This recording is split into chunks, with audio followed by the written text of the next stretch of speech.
Assalamualaikum warahmatullahi wabarakatuh.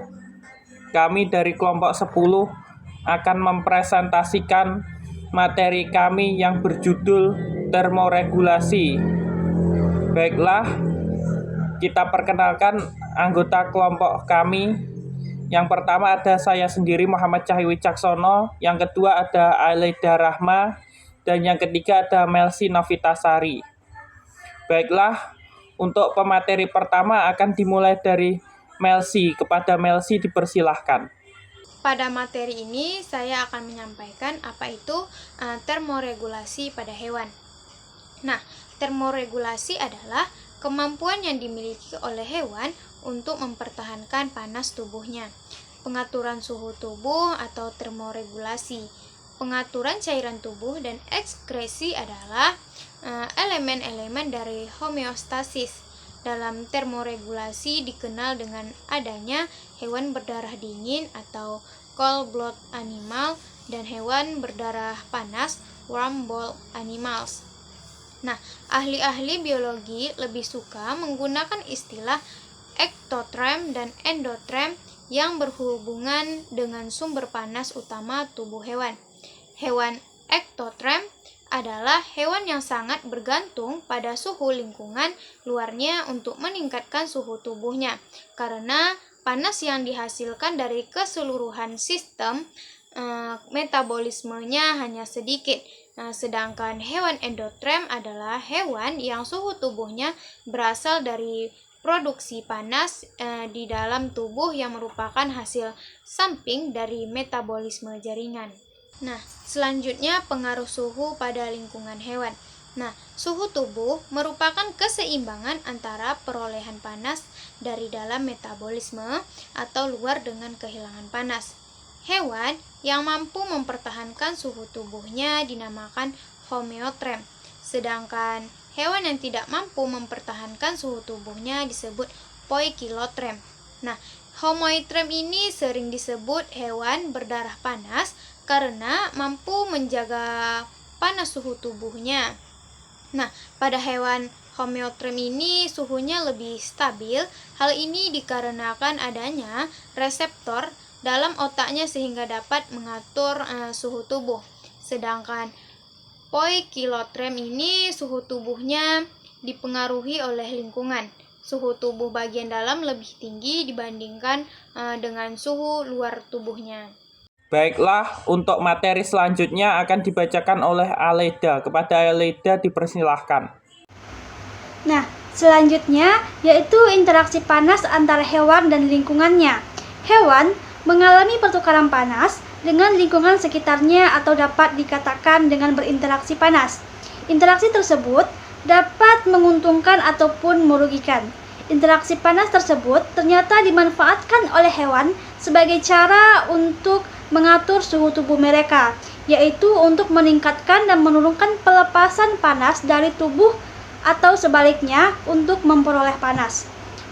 Nah, contohnya yaitu bayangkan seekor sapi yang ada di padang rumput. Ketika matahari terik menyinari bulunya yang tebal dan angin sepoi-sepoi yang berhembus. Meskipun panas terik, sapi tetap tenang. Nah, pertanyaannya, bagaimana bisa? Nah, sapi layaknya hewan lainnya memiliki kemampuan untuk mengatur suhu tubuh mereka agar tetap ideal, terlepas dari panas atau dinginnya lingkungan. Mereka menyerap panas dari lingkungan melalui sinar matahari yang menyinari kulit mereka dan dari udara hangat yang menempel pada tubuhnya. Mereka juga menghasilkan panas sendiri melalui proses metabolisme seperti mencerna rumput yang mereka makan. Namun, sapi juga kehilangan panas ke lingkungan melalui berbagai cara. Angin yang berhembus akan membawa panas tubuhnya. Jika sapi berbaring di tanah, panas tubuhnya tuh akan berpindah ke tanah melalui kontak langsung.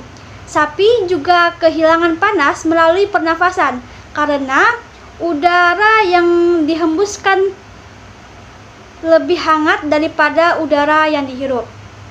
Nah, untuk menjaga keseimbangan panas, sapi memiliki beberapa strategi. Bulunya yang tebal membantu menahan panas tubuhnya, mencegahnya hilang terlalu cepat. Ketika cuaca panas, sapi akan mencari tempat teduh di bawah pohon atau mencari air untuk berendam. Nah, mereka juga akan menjilati tubuh mereka dengan mendinginkan diri, karena air liur yang menguap akan menyerap panas dari tubuhnya.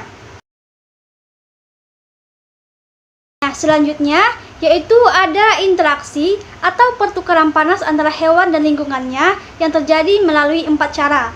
Yang pertama yaitu konduksi. Nah, konduksi adalah perpindahan atau pergerakan panas antara dua benda yang saling bersentuhan. Panas mengalir dari benda yang bersuhu lebih tinggi ke benda yang bersuhu lebih rendah. Nah, contoh dari konveksi ini yaitu pada hewan darat, seperti ular atau kadal yang berjemur di bawah sinar matahari untuk menyerap panas melalui konduksi. Nah, permukaan mereka akan bersentuhan langsung dengan permukaan yang panas seperti batu ataupun tanah. Nah, yang kedua yaitu ada konveksi. Nah, konveksi adalah perpindahan panas antara dua benda yang terjadi melalui zat alir atau fluida yang bergerak. Nah, contohnya yaitu pada burung. Burung menggunakan konveksi untuk mengatur suhu tubuh mereka. Ketika burung mengepakkan sayapnya, mereka itu akan menciptakan arus udara yang membawa panas tubuh mereka. Nah, contoh yang kedua yaitu pada mamalia. Mamalia seperti anjing ataupun kucing dapat mendinginkan diri dengan menjilat tubuh mereka. Air liur itu akan menguap dan membawa panas tubuh. Nah, yang ketiga yaitu ada radiasi. Radiasi adalah perpindahan panas antara dua benda yang tidak saling bersentuhan. Misalnya, pada proses perpindahan panas dari matahari ke tubuh hewan.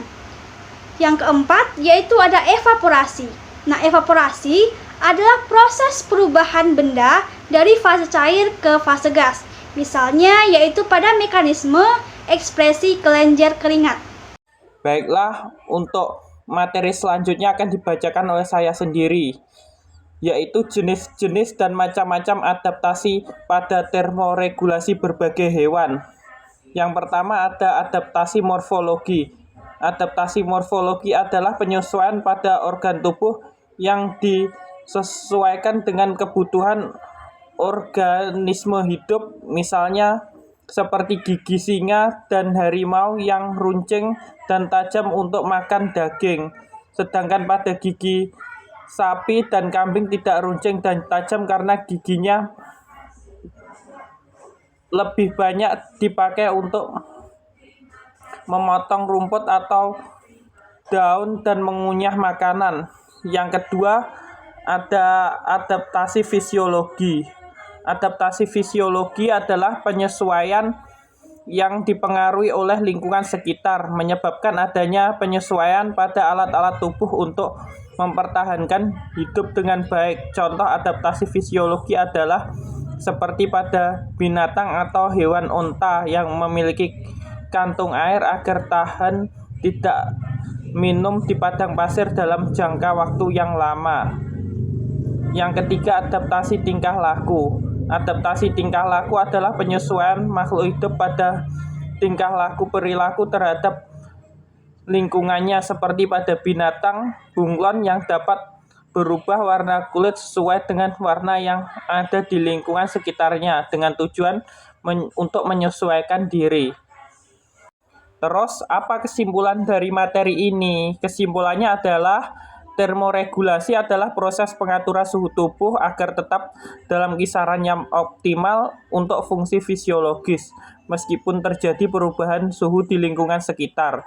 Proses ini sangat penting bagi organisme untuk menjaga homeostatis, yaitu keseimbangan internal tubuh. Termoregulasi penting untuk menjaga fungsi tubuh yang optimal, termasuk metabolisme dan aktivitas organ vital seperti otak dan jantung. Itulah tadi presentasi dari kelompok kami. Bila ada kurang lebihnya, mohon maaf. Wassalamualaikum warahmatullahi wabarakatuh.